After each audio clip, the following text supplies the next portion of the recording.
This week on Wildcat News, we look into a condition that affects students in the classroom. We follow the jazz band, Westview Elementary. And we ask students about the significance of their cars. All these stories and more coming up because Wildcat News starts now.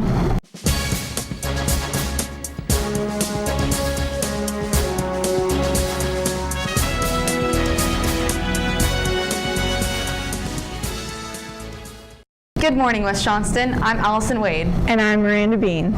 Attention deficit hyperactivity disorder affects students across the nation.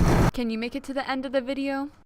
Recent studies by the CDC have shown that over 3 million teens in the U.S. alone have ADHD, and around 23% of them go undiagnosed. Junior Colin Stanley explains how ADHD affects him. ADHD is basically where I have impulses that I really can't control. I kind of just say things whenever I want to. Like, I don't have a filter. Like some people, before they say things or think about it, I don't have that. I just say what comes to my mind. Sophomore Elena Wolf talks about the struggle to stay focused. Especially if it's like we're expected to like read something and there's a lot going on around me, then I have a really hard time focusing, and then I feel like I have to read it like 5 times in order to get it, and of course I don't have time for that. Stanley and Wolf believe that teachers should be more understanding when dealing with students that have ADHD. And I think teachers should just understand that that's who I am, and they should learn to be like, hey, come over like closely to me, hey, that was a little loud, or can you quiet down and focus a little bit better, instead of like yelling at us in front of the entire class and like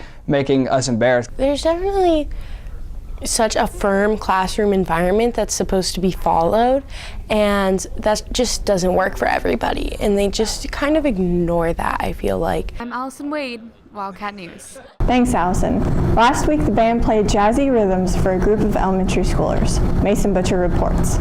On Wednesday, January 16th, the jazz band traveled to Westview Elementary School to perform.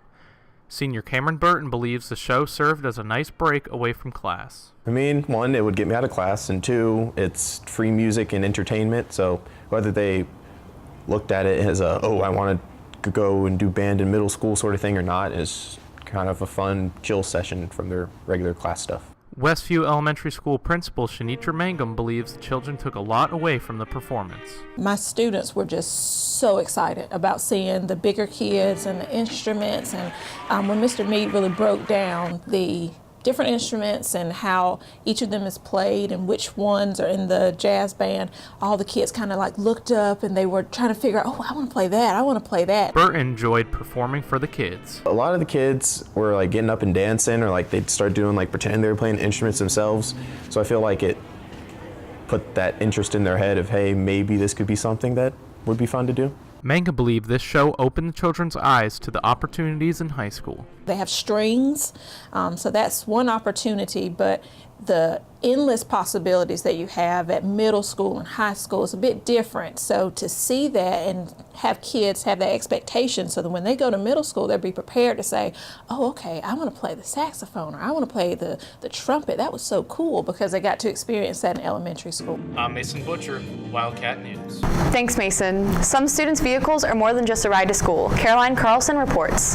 High school is a time when most students start receiving their license. With the license comes a car. For junior Michael Pettit, his 2003 MB Miata is one of his most prized possessions. I've always been pointing out cars like, oh, that's a Ford whatever, or that's a McLaren, but yeah, so I've kind of always been into cars. Junior Megan Boss had her eyes on a 2007 FJ Cruiser and then received it as a birthday surprise. I wasn't expecting to get it the day that I saw it, but I saw it online on like eBay or something, and just caught my attention, like the bright color. I just thought it was really pretty, and I'd always wanted a car like that, so I knew what I was looking for. There's history behind junior Thomas Godwin's 2000 Dodge 1500 4x4. I got my truck because it was first my Uncle Mark's, then my granddad's, then my dad had it for a little while, and then it's mine, and I wanted it. I've been wanting it ever since I was little. I just love the way that truck looked. Boss shares her favorite qualities in her car. I like how big it is, to be honest. I didn't want like a little puny car, so just like the fact that it's so high up and so big just drew me towards it. Godwin and Boss have both done cosmetic work on their vehicles and share how it helps them express themselves. The more I do to it, the more it becomes mine, it becomes original. The more people will see it and automatically know that it's me driving it. It just lets me put a little bit of my passion into something where I can get the same thing out of it. Not a lot of people have it, and just the fact that like I got to design it myself, it's really nice. Godwin works 2 jobs in order to afford the expenses his truck comes with. Everything that I've done to my truck has been my money. I haven't wanted my parents to pay for it. And if I don't have gas to go somewhere, I don't ask them for money for it, because it's my truck and I don't put my own money into it. I pay for my gas, pay for my insurance, I pay the payments that I got to pay on it, I pay for repairs. Any upgrades I do to it, I also pay for that. It's strictly mine. Though Pettit enjoys certain aspects of his car, he has future plans to trade it for a Jeep. I guess it's different points in my life that I can kind of do the same thing. So at 16, I can have an on-road car, and maybe 2 years down the road, I can have an off-road car. And then later in the future, I can have both. So kind of just getting the best of both worlds. I'm Caroline Carlson, Wildcat News. Thanks, Caroline. Now let's head over to Grayson Betts for the rundown. I'm Grayson Betts, and welcome to the rundown. Here's the last week's scores. Last Friday, girls varsity basketball won 43-29, and boys varsity basketball lost 61-38 against South Johnston. Now for the game of the week. Last Friday, the Lady Wildcats hosted the South Johnston Trojans. Ivy Mandelato drives baseline and dishes to Savannah Craft with the easy basket.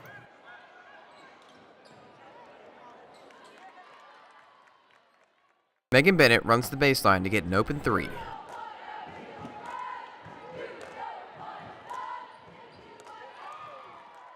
Megan Bennett gets a steal, which sets up the fast break for Ivy Mandelato to get the and 1. The Wildcats won 43-29. Friday, basketball is away, and Tuesday, basketball is home. Come out and support your winter athletes. I'm Grayson Betts, and that's your week's rundown. Local businesses provide a new experience and convenient location to the community. The Ugly Mug has been a popular place for people to enjoy coffee and company.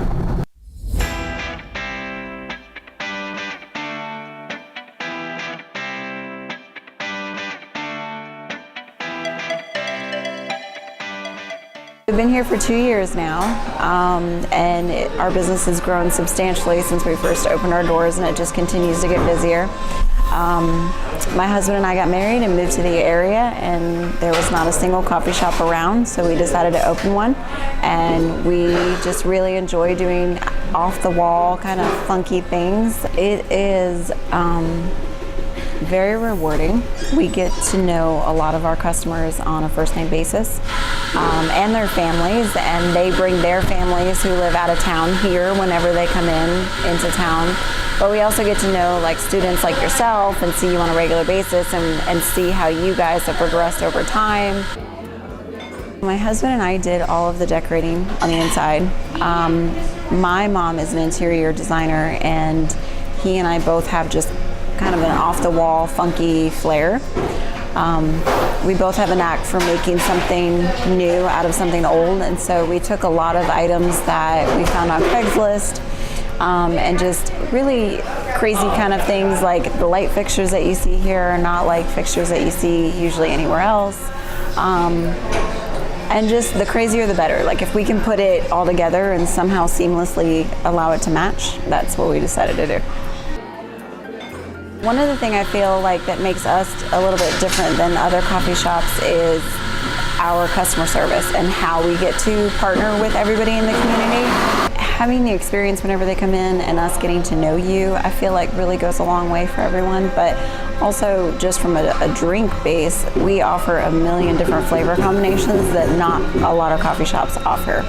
A lot of them that you go to usually have caramel, chocolate, vanilla, and that's about it. But other than that, there's nothing really to draw people in.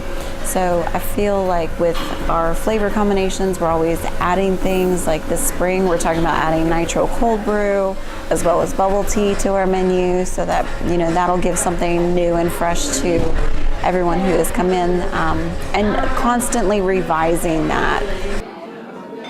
The sky is the limit for sure. We don't have an end point in sight. I think we've been very successful, and I think that goes back to connecting with your customer base on a personal level, not just offering them a product that they can get nearly anywhere nowadays. There's a Starbucks and another coffee shop right in Garner, but they come here for a specific reason, whether that be the events that we have or the beverages that we offer, or again the experience between all of our baristas. we have to offer something that is unique. And I feel like if you get that, if you can connect with your customer base on a personal level, that is success. And I think that financially you'll be rewarded in the long run because of that. So again, just be on the lookout for all of the new things that are getting ready to happen. We're really looking forward to adding a lot more events come this 2019 year. So just stay tuned and watch our social media. I'm Miranda Bean, Wildcat News.